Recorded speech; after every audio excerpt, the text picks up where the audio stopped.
शिर्के घराण्याला प्राचीन काळापासून ऐतिहासिक वारसा आहे. शिरकाई देवी ही शिर्के घराण्याची कुलदेवता आहे. तिचे स्थान पुणे रायगड जिल्ह्याच्या सीमेजवळ पानशेत येथे आहे. शिर्के यांच्या अधिपत्याखाली रायगड, रत्नागिरी आणि पुणे जिल्ह्याचा पश्चिम भाग होतो. यालाच शिरकाण असे म्हणतात. 17व्या शतकात पिलाजीराजे शिर्के या शिर्कणीचे अधिपती होते. छत्रपती शिवाजी राजांनी तो भाग जिंकून पिलाजी शिर्के यांना स्वराज्यात सहभागी करून घेतले. पिलाजीराजे शिवराजांच्या पाठीशी खंबीरपणे उभे राहिले. त्यांना गणोजी आणि येसुबाई असे पुत्र आणि कन्यारत्न होते. त्यांची कन्या येसुबाई यांचा विवाह संभाजी राजांबरोबर झाला. त्या खूप हुशार, शूर होत्या. त्यांना शाक्तांचा ज्ञानी वारसा होता असे प्राचार्य विद्या पंडित शरद पाटील सांगतात.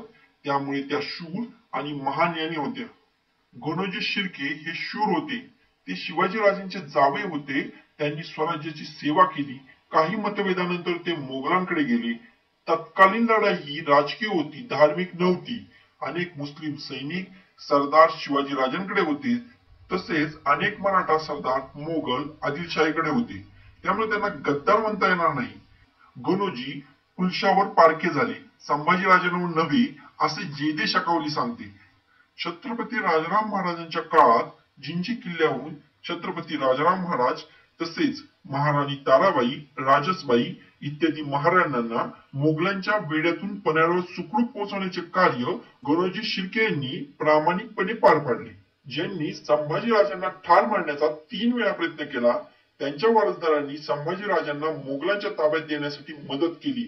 गणोजी शिर्केंनी नव्हे, परंतु त्यांना निर्दोष सोडण्यासाठी गणोजीला बदनाम केले गेले. कोणत्याही भावाला आपली बहीण विधवा व्हावी असे वाटणार नाही. सोयराबाई, गणोजी यांच्या बाजूने इतिहास लिहिणारे कोणतेही मोहिते शिर्के नसल्यामुळे ज्यांच्या हातात लेखणी होती त्यांनी शिर्क्यांना बदनाम केले. स्वराज्यनिष्ठ गणोजी शिर्के स्वराज्याचे धाकले धनी छत्रपती संभाजी महाराजांना संगमेश्वरात जेरबंद करून मोगलांच्या हवाली करून देण्यात त्यांचे मेव्हणे गणोजी शिर्के होते असा आळ इतिहासाने स्वराज्यनिष्ठ असणाऱ्या गणोजी शिर्क्यांवर लावून त्यांच्या निष्ठेला कलंकित करण्याचे काम मोठ्या उत्साहाने केले आहे.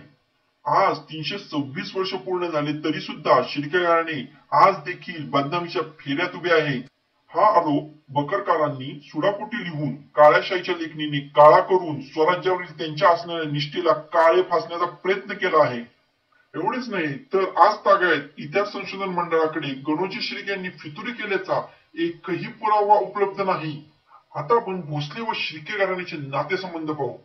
अफजल खानाचा कोतळा बाहेर काढल्यानंतर शिवाजी महाराजांची कीर्ती सगळीकडे वाऱ्यासारखी पसरू लागली. राजापूर हस्तगत केल्यानंतर महाराजांनी आपला मोर्चा शृंगारपुराकडे वळवला.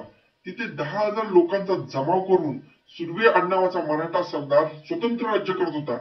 स्वतःची नाणीही त्यांनी काढून घेतली होती. त्याचे मुख्य कारभारी पिलाजी शिर्के व तानाजी शिर्के हे होते. महाराजांनी सुर्व्यांचा दारुण पराभव करून त्यांचा पाडाव केला. पण शिवरायांच्या कार्यकर्तृत्वाच्या कीर्तीचा ठसा शिर्केंच्या मनात उमटला होता. त्यामुळे या दोन्ही सरदारांनी युद्ध न करताच माघार घेतली. स्वतंत्र राज्य निर्मितीचा ध्यास शिर्क्यांना सांगून महाराजांनी त्यांना आपलेसे करून शृंगारपुरासह इतरही काही गावे त्यांना इनामी दिली होती. शिर्क्यांची स्वराज्यावरील प्रेम निष्ठा पाहून महाराजांनी पुढे पिलाजींच्या कन्येचा विवाह संभाजीराजांशी व स्वतःच्या मुलीचा राजकुंवरबाईंचा विवाह पिलाजीचा पुत्र गणोजी यांच्याशी लावून दिला. शिर्क्यांची लेक आता भोसल्यांची सुनबाई झाली, तर भोसल्यांची लेक ही शिर्क्यांची सुनबाई झाली. एका राजाने एका सरदाराच्या पोरीला स्वतःची लेक दिली वा केली. जगाच्या इतिहासातील हे एकमेव उदाहरण म्हणजे छत्रपती शिवाजी महाराज. मग गणोजी शिर्क्यांच्या गळ्यात बदनामीची माळ का? त्या काळात मराठ्यांच्या हाती शस्त्र होती. धावपळीच्या काळात मराठ्यांनी इतिहास लिहिला नाही असे म्हणणे साफ चुकीचे ठरेल. संभाजी महाराज हे युद्धभूषण तर होतेच, परंतु ते बुधभूषणही होते. एका हातात लेखणी तर दुसऱ्या हातात शमशेर घेऊन आदर्श राज्य करणारे थोर संस्कृत पंडितही होते. त्यांनी 4 ग्रंथांची निर्मिती केली. स्वराज्याचा कारभार कसा चालावा यासाठी दंडनीती नावाचा बहुमोल असा मार्गदर्शनपर ग्रंथ लिहिला.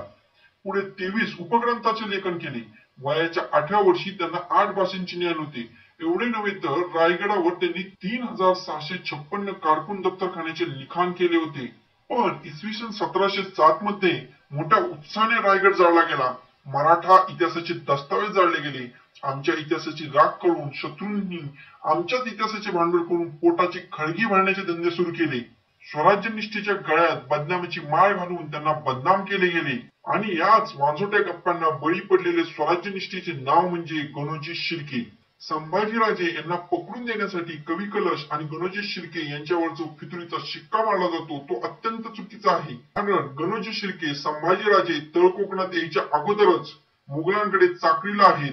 मग संभाजीराजे यांना पकडून देतो म्हणजे मला वतन द्या यात काहीही तथ्य राहत नाही. गणोजी शिर्के हा संभाजीराजांचा मेव्हणा होता. सत्तेसाठी तो मुघलांना जाऊन मिळालेला होता आणि महत्वाचे म्हणजे संभाजीराजे यांनी अगोदरच शिर्के यांचा बंदोबस्त केला होता आणि त्यानंतर संभाजीराजे हे आपल्या राज्याची घडी बसवण्यात दंग होते. संभाजीराजे आपल्या परिवाराला त्रास देणार आणि आपली किंमत न करणारा संभाजीराजा आहे म्हणून त्याला पकडून दिले हे शक्य नाही. पण संभाजीराजांनी कुठेच शिर्के कुटुंबाला त्रास दिलेला नाही. काही जण म्हणतात शिर्क्यांचे शिरकाण केले, पण शिर्के यांच्या अधिपत्याखाली रायगड, रत्नागिरी, पुणे जिल्ह्याचा पश्चिम भाग याला शिरकाण असे म्हटले जाते. आता कवी कलश यांना का जबाबदार धरतात हेच समजत नाही. आता कवी कलश संभाजीराजे लहान असल्यापासून संभाजीराजांसोबत आहेत त्यामुळे ते फितूर होतील यात शंका वाटते. आता काही जण त्यांच्यावर आरोप ठेवतात पण तो आरोप मोडीत निघतो जेव्हा संभाजीराजे आणि कवी कलश यांचे मैत्रीपूर्ण संबंध आपण पाहतो. संपत्तीसाठी संभाजीराजांना पकडून दिले म्हणजे केवळ मूर्खपणाचे होय. कारण स्वराज्याचे ते मुख्य अधिकारी आहेत. सर्व राज्यकारभार हा त्यांच्या सल्ल्यानेच चालत होता. शिर्क्यांचा खटला सुद्धा कवी कलश यांच्या देखरेखीखाली होता. कवी कलश यांनी संभाजीराजांना स्वराज्यात वेळोवेळी मदत केली आहे. अशा व्यक्तीला आम्ही दाखवून त्यांना कैद केले जाते, ते देखील लढता लढता. हे सर्व बहुजन समाजाला केवळ मूर्ख बनवण्यासाठी लिहिण्यात आले आहे. विशेष म्हणजे कवी कलश यांचे काम पाहता ते गद्दारी करतील असे कदापि वाटत नाही. परंतु इतिहास चाळताना आपल्याला असे दिसते की संभाजीराजे जेव्हा सरदेसाई यांच्या वाड्यावर विश्रांतीसाठी गेले तेव्हा त्यांच्या भेटीला त्या समय रंगनाथ आणि त्यांचे शिष्य सरदेसाई यांच्या वाड्यावर आले आहेत व ज्या रात्री संभाजीराजांवर मुघलांचा हल्ला झाला त्या समय सर्व मराठी पकडले गेले, पण रंगनाथ स्वामी व त्यांचे शिष्य मुघलांच्या ताब्यात आले नाहीत. यात सर्व समजून येते की संभाजीराजांना केवळ पकडून देण्यासाठी मुघलांना मदत केलेली असावी. पण एकाही शिष्याला मुघलांनी पकडले नाही याचे आश्चर्य वाटते. खरं तर संभाजीराजे यांना पकडण्यासाठी रंगनाथ आणि मुघल हे सोबत संगमेश्वर इथे आले असावेत. कारण शिष्य किती, एक नाही दोन नाही तब्बल 400 शिष्य संभाजीराजांच्या भेटीला गेले कसे काय? खरं तर मुघल आणि रंगनाथ हे आपापसात मिळालेले असावेत. कारण संभाजीराजांना पकडलं तर मराठ्यांचे राज्य संपतं आणि विशिष्ट समाजाच्या मंत्र्यांचे आणि कारभाऱ्यांचे राज्य चालवता येऊ शकते हे त्यांना चांगलेच माहीत होते. हे घडण्याची शक्यता देखील इतिहासकार नाकारत नाहीत.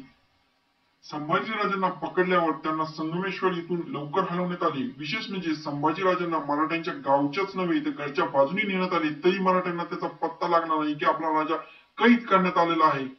असे का घडले असावे? काय कारण होते की या जनतेला आपला राजा कैद झाल्याची माहिती नसावी?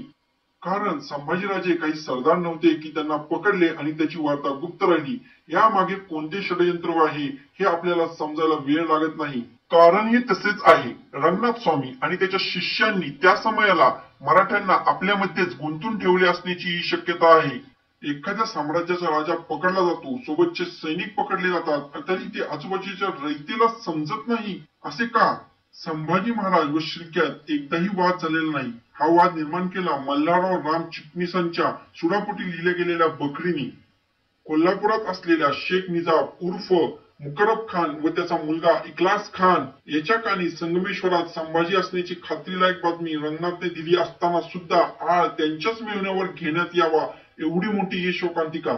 दिनांक 1 फेब्रुवारी 1689 रोजी संगमेश्वर जिल्हा रत्नागिरी येथे मुघली सैन्याने छत्रपती संभाजी महाराजांना जेरबंद केलं आणि बहादूरगड जिल्हा नगर येथे आणले असताना त्याच वेळेस रंगनाथच्या जवळचा औरंगजेबाच्या मर्जीतला श्रीधर रायडीकर होता. त्याने नामी कल्पना सुचवली. दऱ्याखोऱ्यात मराठ्यांशी लढणे मुश्किल. त्याने विनंती केली संभाजीराजांना तुळापुळात आणून त्यांना शिक्षा करायची. 40 दिवस हाल करून संभाजीराजांना मारण्यात आले. पुढे संताजींनी व शिर्क्यांनी हल्ले करून रायरीकरांच्या सहित स्वराज्यद्रोह्यांचे 24 वाडे भुईसपाट केले. कोणता भाऊ आपल्या बहिणीचे कुंकू पुसेल का?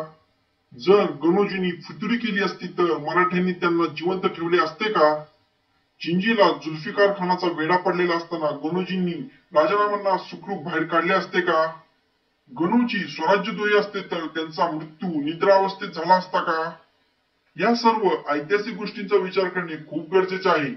सरळ आहे, गणोजींच्या निष्ठेवर स्वराज्यद्रोहींच्या विषारी कोबऱ्यांच्या अवलादींनी बदनामीचे विष ओकण्याचे काम केले आहे. ज्याप्रमाणे तेलात पाण्याचे थेंब टाकले तरी ते तेल होऊ शकत नाही, अगदी त्याचप्रमाणे आमच्या शौर्याचा इतिहास आहे. किती जरी कलंकित करण्याचा प्रयत्न केला तरी सत्य शेवटी बाहेर येणारच. गणोजी शिर्के यांच्यासारख्या नरमर्द मावळ्यांना कोटी कोटी प्रणाम. जय जिजाऊ, जय शिवराय, जय शंभूराज.